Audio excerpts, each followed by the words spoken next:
ഒരു രാജ്യത്തിന്റെ മുൻ പ്രധാനമന്ത്രി സ്വന്തം രാജ്യത്തിന് വധശിക്ഷയ്ക്ക് വിധിക്കപ്പെടുന്നു. തുടർന്ന് സുരക്ഷാ കാരണങ്ങളാൽ മറ്റു രാജ്യത്തേക്ക് അഭയം തേടുന്നു. മാസങ്ങൾക്കു ശേഷം എന്നെ അറസ്റ്റ് ചെയ്താലും കൊല്ലാൻ ശ്രമിച്ചാലും ഞാൻ എന്റെ നാട്ടിലേക്ക് മടങ്ങുമെന്ന് അവർ പ്രഖ്യാപിക്കുന്നു. ലോകശ്രദ്ധ നേടിയ ഈ സംഭവം ബംഗ്ലാദേശിലെ മുൻ പ്രധാനമന്ത്രി ഷെയ്ഖ് ഹസീനയുടേതാണ്. ഇപ്പോൾ അവർ നടത്തിയ പുതിയ പ്രഖ്യാപനം ദക്ഷിണേന്ത്യൻ രാഷ്ട്രീയത്തിൽ വലിയ ചർച്ചയായി മാറിയിരിക്കുകയാണ്. എന്തുകൊണ്ടാണ് ഹസീന ഈ തീരുമാനമെടുത്തത്? ബംഗ്ലാദേശിലേക്ക് മടങ്ങിയാൽ എന്ത് സംഭവിക്കും? ഇന്ത്യയുടെ നിലപാട് എന്താണ്? ബംഗ്ലാദേശിന്റെ മുൻ പ്രധാനമന്ത്രി ഷെയ്ഖ് ഹസീന ഈ വർഷം ഡിസംബറോടെ ഇന്ത്യയിലെ പ്രവാസ ജീവിതം അവസാനിപ്പിച്ച് സ്വന്തം രാജ്യത്തേക്ക് മടങ്ങാൻ ആഗ്രഹിക്കുന്നതായി അറിയിച്ചു. താനും അവാമി ലീഗിലെ മുതിർന്ന നേതാക്കളും ബംഗ്ലാദേശിലേക്ക് മടങ്ങി കോടതിക്ക് മുന്നിൽ കീഴടങ്ങാനാണ് തീരുമാനമെന്നും അവർ വ്യക്തമാക്കി. റോയിട്ടേഴ്സ് നൽകിയ ദീർഘ അഭിമുഖത്തിലാണ് ഹസീന ഇക്കാര്യം പറഞ്ഞത്. തന്റെ ജീവന് ഭീഷണിയുണ്ടെന്ന് അറിയാമെങ്കിലും അതൊന്നും കണക്കാക്കാതെ സ്വന്തം മണ്ണിലേക്ക് മടങ്ങാനാണ് ആഗ്രഹിക്കുന്നതെന്ന് അവർ പറയുന്നു. എന്നെ അറസ്റ്റ് ചെയ്തേക്കാം, കൊല്ലാൻ പോലും ശ്രമിച്ചേക്കാം, എങ്കിലും ഞാൻ പോകും എന്നാണ് 78 വയസ്സുള്ള ഹസീനയുടെ വാക്കുകൾ.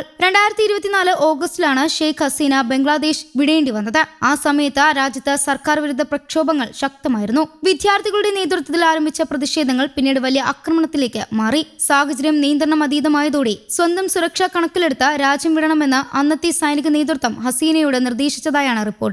തുടർന്ന് അവർ ഇന്ത്യയിലെത്തി. അന്നു മുതൽ ഇന്ത്യയിലാണ് അവർ താമസിക്കുന്നത്. അതേസമയം ബംഗ്ലാദേശിൽ രാഷ്ട്രീയ സാഹചര്യങ്ങൾ വലിയ മാറ്റങ്ങളിലൂടെ കടന്നുപോയി. 2025 നവംബറിൽ ബംഗ്ലാദേശിലെ ഇന്റർനാഷണൽ ക്രൈംസ് ട്രിബ്യൂണൽ ഹസീനയ്ക്കെതിരെ വധശിക്ഷ വിധിച്ചു. 2024 സർക്കാർ വിരുദ്ധ പ്രക്ഷോഭങ്ങൾ അടിച്ചമർത്തുന്നതിൽ പങ്കെടുത്ത കേസിലാണ് ഈ നടപടി. എന്നാൽ ഈ ആരോപണങ്ങൾ ഹസീന ശക്തമായി നിഷേധിക്കുന്നു. തന്റെ പേരിൽ രജിസ്റ്റർ ചെയ്ത പല കേസുകളും രാഷ്ട്രീയ ലക്ഷ്യത്തോടെയാണെന്ന് അവർ ആരോപിക്കുന്നു. റോയിട്ടേഴ്സിനോട് സംസാരിക്കവേ മറ്റൊരു നിർണായക കാര്യവും ഹസീന വെളിപ്പെടുത്തി. താൻ മാത്രമല്ല, അവാമി ലീഗിലെ മുതിർന്ന നേതാക്കളും ബംഗ്ലാദേശിലേക്ക് മടങ്ങാൻ തയ്യാറെടുക്കുകയാണെന്ന് അവർ പറഞ്ഞു. മുൻ ആഭ്യന്തരമന്ത്രി അസദുസ്മാൻ ഖാൻ കമൽ ഉൾപ്പെടെയുള്ള നേതാക്കളും കോടതിക്ക് മുന്നിൽ കീഴടങ്ങാൻ തയ്യാറാണെന്നും റിപ്പോർട്ടുകളുണ്ട്. എന്നാൽ അവർ എപ്പോൾ മടങ്ങുമെന്നോ ഏത് കോടതിക്ക് മുന്നിലാണ് കീഴടങ്ങുന്നതെന്നോ ഹസീന വ്യക്തമാക്കിയിട്ടില്ല. ഇതിനിടെ ബംഗ്ലാദേശ് സർക്കാർ ഇന്ത്യയോട് മറ്റൊരു ആവശ്യം തുടർച്ചയായി ഉന്നയിക്കുകയാണ്. ഷെയ്ഖ് ഹസീനയെ ബംഗ്ലാദേശിന് കൈമാറണമെന്ന് ധാക്ക പലതവണ ഇന്ത്യയോട് ആവശ്യപ്പെട്ടിട്ടുണ്ട്. ഇതിനായി ഔദ്യോഗിക കത്തുകളും അയച്ചിട്ടുണ്ട്. ഇത് സംബന്ധിച്ച് ഹസീനയുടെ പ്രതികരണവും ശ്രദ്ധേയമാണ്.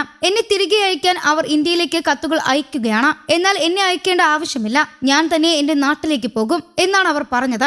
ഈ വിഷയത്തിൽ ഇന്ത്യയുടെ നിലപാടും നിർണായകമാണ്. ബംഗ്ലാദേശിന്റെ കൈമാറ്റ അഭ്യർത്ഥന നിയമപരമായ നടപടികളുടെ ഭാഗമായി പരിശോധിച്ചു വരികയാണെന്ന് ഇന്ത്യയുടെ വിദേശകാര്യ മന്ത്രാലയം വ്യക്തമാക്കിയിട്ടുണ്ട്. അതേസമയം ബംഗ്ലാദേശിലെ പുതിയ സർക്കാരുമായി നല്ല ബന്ധം നിലനിർത്താനാണ് ഇന്ത്യ ആഗ്രഹിക്കുന്നതെന്നും വിദേശകാര്യ മന്ത്രാലയം അറിയിച്ചിട്ടുണ്ട്. മറ്റൊരു പ്രധാന കാര്യവും ഹസീന അഭിമുഖത്തിൽ പറഞ്ഞു. തനിക്കെതിരായ കേസുകൾ രാഷ്ട്രീയ പ്രേരിതമാണെന്നാണ് അവർ പറയുന്നത്. കോടതിയിൽ നേരിട്ട് ഹാജരായാൽ ഈ കേസുകളുടെ യഥാർത്ഥ സ്വഭാവം ജനങ്ങൾക്ക് മനസ്സിലാകുമെന്നും അവർ വിശ്വസിക്കുന്നു. ഞാൻ നീതിയിൽ വിശ്വസിക്കുന്നു. കോടതി നടപടികൾ തുടങ്ങുമ്പോൾ സത്യം പുറത്തുവരുമെന്ന് ഞാൻ കരുതുന്നു എന്നാണ് ഹസീന പറഞ്ഞത്.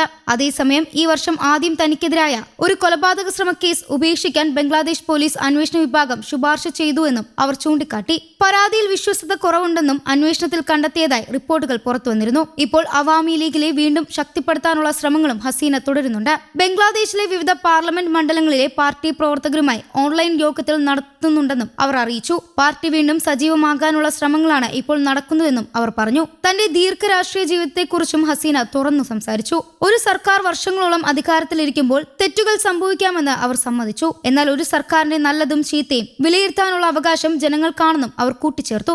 അന്തിമ വിധി പറയേണ്ടത് ജനങ്ങളാണ്. ഞാൻ ആ വിധിയെ ബഹുമാനിക്കും എന്നാണ് ഹസീന പറഞ്ഞത്. ഷെയ്ഖ് ഹസീനയുടെ പുതിയ പ്രഖ്യാപനം ബംഗ്ലാദേശ് രാഷ്ട്രീയത്തിലെ ഏറ്റവും നിർണായക സംഭവങ്ങളിലൊന്നായി മാറിയിരിക്കുകയാണ്.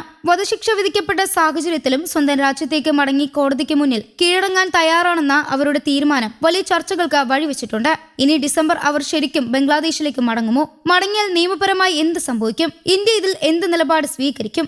ഈ ചോദ്യങ്ങൾക്കുള്ള ഉത്തരമാണ് ഇനി ലോകം മുഴുവൻ ഉറ്റുനോക്കുന്നത്. News desk Kerala Kaumudi.